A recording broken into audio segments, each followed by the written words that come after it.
ఇప్పుడే country delight యాప్ని download చేసుకోండి. Download the country delight app now.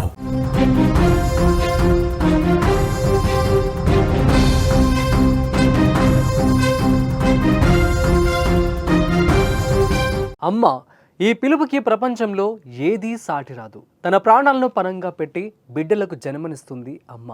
అందుకే ఈ సృష్టిలో అత్యంత విలువైన మనిషి అమ్మ మాత్రమే. అయితే నేటి కాలంలో కొందరు కమ్మనైన అమ్మ ప్రేమకు మాతృత్వానికే మచ్చ తెచ్చేలా ప్రవర్తిస్తున్నారు. తాజాగా ఇక్కడ కూడా అదే జరిగింది. ప్రియుడి కోసం సొంత కూతుర్ని తల్లి చంపేసిన దారుణ ఘటన రాజస్థాన్లోని అజ్మీర్లో చోటు చేసుకుంది. రాజస్థాన్లోని అజ్మీర్లో నివాసం ఉండే అంజలికి ఓ 3 ఏళ్ల పాప ఉంది. అయితే కొన్నాళ్ల నుంచి భర్తతో విభేదాల కారణంగా అతనికి దూరంగా ఉంటూ మరో వ్యక్తితో సహజీవనం చేస్తోంది. అయితే కొన్ని రోజుల నుంచి ప్రియుడితో అంజలికి పాప విషయంలో గొడవలు జరుగుతూ ఉన్నాయి. పాపను వదిలేయాలని అంజలిపై ప్రియుడు ఒత్తిడి తెచ్చాడు. దీంతో ఆ తల్లి కసాయి తల్లిగా మారింది. కూతురికి మాయ మాటలు చెప్పి స్థానికంగా ఉన్న అన్నాసాగర్ సరస్సు వద్దకు తీసుకెళ్లింది. అక్కడ చాలాసేపు కూతురితో మాటలు చెబుతూ బుజ్జగించింది.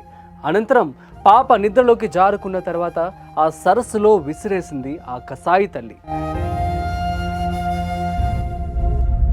అయితే అలా కూతుర్ని చంపేసి తప్పిపోయిందంటూ అక్కడ పెట్రోలింగ్ చేస్తున్న పోలీసులకు చెప్పింది. అయితే వారు స్థానికంగా సీసీ ఫుటేజ్ను చెక్ చేయడంతో అసలు బండారం బయటపడింది. ఆ సరస్సు నుంచి పాప మృతదేహాన్ని పోలీసులు వెలికితీశారు. ఇద్దరి మధ్య అక్రమ సంబంధానికి కుమార్తె అడ్డుగా ఉందని అఖిలేష్ చెప్పడంతో రాత్రి వేళ పాపను తీసుకుని సరస్సు వద్దకు చేరుకుంది. పాప వేలు పట్టుకుని సరస్సు చుట్టూ తిప్పుతూ కబుర్లు చెప్పి అనంతరం ఆ చిన్నారి నిద్రపోయాక పాపను సరస్సులో పడేసిందని పోలీసులు నిర్ధారించారు. ఏవమ్మా అంజలి, నీ మూర్ఖత్వంతో భర్తను దూరం చేసుకున్నావు. ఇప్పుడు కూతుర్ని కూడా నీ చేత్తోనే సరస్సులో విసిరేసి చంపేశావు. ప్రేమ పేరుతో పాపకు తీయని మాటలు చెప్పావు కదా.